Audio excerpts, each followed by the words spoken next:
শ্রাবণের দোলনা। গাট্টু হাতে মোটা দড়ি নিয়ে জোর বৃষ্টিতে দাঁড়িয়েছিল। ঠাকুমা, চিঙ্কি আর গ্রামের বন্ধুরা উঠোনে দাঁড়িয়ে চেঁচাচ্ছিল, গাট্টু বাবা ফিরে আয়, গাট্টু প্লিজ ফিরে এসো, তোমার ঠান্ডা লেগে যাবে। না, আমি দোলনা টাঙিয়ে ছাড়বো, যাই হয়ে যাক না কেন। এটা শ্রাবণ মাসের বৃষ্টি রে বাবা, এই এলো আর এই গেল, তুই ফিরে আয়। কিন্তু গাট্টু তো কারোর শোনার পাত্র না, বারবার দড়ি ঘুরিয়ে ওপরে ফেলছিল আর দড়িটা বারবার পিছলে পড়ছিল। এই ছেলেটা কথা শুনবে না, একদম বাবার মতন হয়েছে। এর বাবাও এই নিম গাছের নিচে দড়ি নিয়ে ঘন্টার পর ঘন্টা দাঁড়িয়ে থাকতো।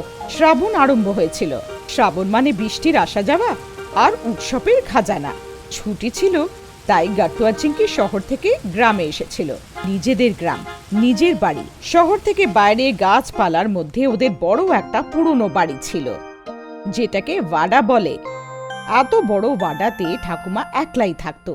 কিন্তু গাট্টু চিঙ্কির আশাতে গ্রামের সব বাচ্চারা জমায়েত করলো আর ওয়াডা আনন্দে ভরে গেল। ঠাম্মা, কোথায় হারিয়ে গেছো? বৃষ্টি থেমে গেছে, গাট্টু চেঁচাচ্ছে, চলো। হ্যাঁ হ্যাঁ, চলো চলো। তারপর আর কি, ঠাকুমা, চিঙ্কি আর বাচ্চারা বাল গোপাল গাট্টুর মতন দৌড়ালো। আসতেই ঠাকুমা গাট্টুর থেকে দড়ি নিল, হাওয়ায় ঘোরালো আর ওপরে ফেললো। দোলনা তৈরি। বাহ ঠাকুমা, মেনে গেলাম। বুড়ি নিশ্চয়ই হয়েছি, কিন্তু গ্রামে আমাকে কেউ হারাতে পারবে না। বলো আগে কে ঝুলবে? ঠাকুমার দোলনা দেখে গ্রামের মহিলারা দৌড়ে এলো আর চেঁচালো, আমরা ঝুলবো, আমরা ঝুলবো। ওদের আওয়াজ শুনে গাট্টু চিঙ্কি ঠাকুমাকে জড়িয়ে ধরলো। না, একদম না। আরে ঠাকুমার প্রিয়রা, নয় কেন? দোলনাতে বসার প্রথম হাক আমাদের মহিলাদের। আরে নির্মলা, সুনিতা, কেন বিরক্ত করছো আমার নাতি নাতনিকে? কত বছর পর শহর থেকে গ্রামে এসেছে, দোলনা বসার হাক তো এদের দুজনের। তারপর আর কি, গাট্টু চিঙ্কিকে দোলনাতে বসানো হলো আর ঠাকুমা দোলনা দোলাতে থাকে। চিঙ্কি প্রথমবার এত বড় দোলনাতে বসেছিল। ও চেঁচাতে শুরু করলো, আরে নামাও আমাকে, নিচে নামাও, নিচে নামাও। চিঙ্কি এনজয়, তুমি তো রোপ পেতে বসেছো না, তার সামনে গ্রামের দোলনা কি জিনিস? আর চিঙ্কি সামলে নিল। দুই ভাই বোনের দোলনা দুলতে থাকে। গ্রামের মহিলা শ্রাবণের গান গাইতে থাকে, নাচতে থাকে। একটা কালচারাল পরিবেশ তৈরি হয়ে গেল। ঠাকুমা পুরো প্রোগ্রামটা ট্যাবের সাহায্যে শহরে বসে থাকা মা বাবাকে দেখাচ্ছিল। সবাই খুব এনজয় করছিল। দোলনায় বসে থাকা গাট্টু দেখলো একটা অনেক রোগা পাতলা ছেলে দূর থেকে ওদের দুজনকে দেখে খুব খুশি হচ্ছিল। দোলনার থেকে নেমে গাট্টু এই ছেলেটার দিকে যাচ্ছিল। গাট্টুকে যেতে দেখে ছেলেটা ওখান থেকে পালিয়ে গেল। গাট্টু কারোর থেকে কিছু জিজ্ঞেস করতো, তার আগেই নির্মলা আন্টি বলল, গাট্টু আমাদেরও ভিডিও বানা না। তারপর গাট্টু ভিডিও বানাতেই ব্যস্ত হয়ে গেল। আন্টি আরো জোরে, আরো জোরে।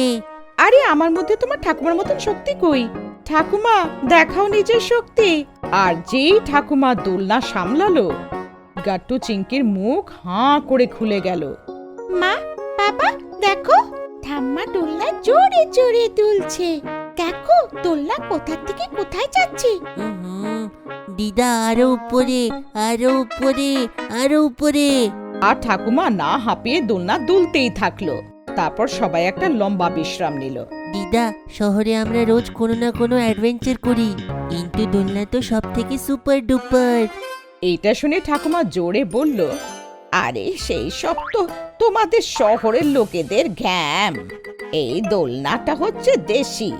তোমরা জানো গাট্টু চিঙ্কি, শ্রাবণে দোলনা দোলার নিয়ম শুধু একটা নিয়মই নয়, আমাদের বড়দের বুদ্ধি শুদ্ধির উদাহরণ। শ্রাবণে গাছপালা সুন্দর টাটকা হয়, ওদের তলায় দোলনা দুললে আমাদের হাড় মাংসগুলোকে পুরো ব্যায়াম আর অনেক অক্সিজেন পায়। এতটা বলে ঠাকুমা মহিলাদের নিয়ে বাড়ার ভিতরে চলে গেল, কারণ ওদের গাট্টু চিঙ্কির জন্য দেশি ঘিয়ের লাড্ডু বানানোর ছিল। ঠাকুমা যাওয়ার পরে যেটা হবার ছিল সেটাই হলো। বাচ্চাদের ঝগড়াঝাটি শুরু। আমি বসবো না, আমি। আরে দাদু মিনা, ঝগড়া করিস না। দেখো না চিঙ্কি, এই দাদুটা সবসময় এমন করে। আমরা এক কাজ করি, সবাই এক এক রাউন্ড করব। মিনা সব থেকে কম খেলেছে, তাই জন্য সব থেকে প্রথম রাউন্ড ওর। মিনা 2 মিনিট ঝুলবে, তারপরে দাদু। এরম ভাবে 2-2 মিনিট করে সবাইকে ভাগ করা যাবে, সবাই চান্স পাবে। তারপরে সবকিছু ডিসিপ্লিন ভাবে হতে থাকে। যেই দাদুর রাউন্ড এলো, দাদু দোলনা দুলতে থাকে, আর দুলতে দুলতে হঠাৎ থেমে গেল। দাদু, তোমার এখনো 1 মিনিট বাকি আছে। আরে আমি ওকে আসতে দেখলাম। কাকে? ওই সেই পাতলা গোবিন্দ ছেলেটাকে। কি? গোবিন্দ এখানে আছে? ওকে তাড়াতে হবে। সে আগেও এসেছিল। ও নিশ্চয়ই দোলনাতে বসার জন্য এসেছে। আর তখনই গোবিন্দ সাহস করে কাছে এলো। আরে আমাকেও ঝুলতে দাও, পালা না হলে মারবো। হ্যাঁ হ্যাঁ গোবিন্দ, প্লিজ যাও এখান থেকে, আমাদের ডিস্টার্ব করো না। বাচ্চাদের চেঁচামেচি শুনে ঠাকুমা বাড়ি এসে গেছিল। না, গোবিন্দ কোথাও যাবে না। দিদা, তুমি গোবিন্দের জন্য আমাদেরকে বকছো? হ্যাঁ গাট্টু, মানছি যে গোবিন্দ গরিব আর অসুস্থ, কিন্তু ওরও তো ইচ্ছে হয় দোলনা দোলার। আর গাট্টু, গোবিন্দ তো তোমার বন্ধু, আমি তো বলবো ও তোমার ভাই, দুধ ভাই। হোয়াট? গাট্টু, যখন তুমি ছোট ছিলে তুমিও খুব দুর্বল ছিলে। ডাক্তার তোমাকে গরুর টাটকা দুধ খাওয়ানোর জন্য বলেছিল। শহরে কোথায় পাওয়া যাবে? তাই তোমার মাকে নিয়ে আমি গ্রামে এলাম। গোবিন্দের মা ছিল না, ওর বাবা ওর জন্যে গরু এনেছিল। প্রতিদিন গোবিন্দের বাবা তোমাকে আর গোবিন্দকে কোলে বসে গরুর দুধ খাওয়াতো। কখনো কখনো ও পাগলা গোবিন্দের ভাগটাও তোকে খাইয়ে দিত। এটা শুনে গাট্টু আর চিঙ্কির চোখে জল এসে গেল। গাট্টু গোবিন্দের কাছে গেল আর ওর কাঁধ ধরে বলল, গোবিন্দ আমার বন্ধু, আমার ভাই, ক্ষমা করে দে আমাদের। তোমার দোলনায় দোলার আছে না, একসঙ্গে আমরা দুলবো। চলো রে। তারপর আর কি, গোবিন্দ আর গাট্টু একসাথে দোলনা ঝুলতে থাকে। বাকি সব বাচ্চারা ওদেরকে দোলনা দোলাতে থাকে। আরো জোরে, আরো জোরে, আরো জোরে, আরো জোরে।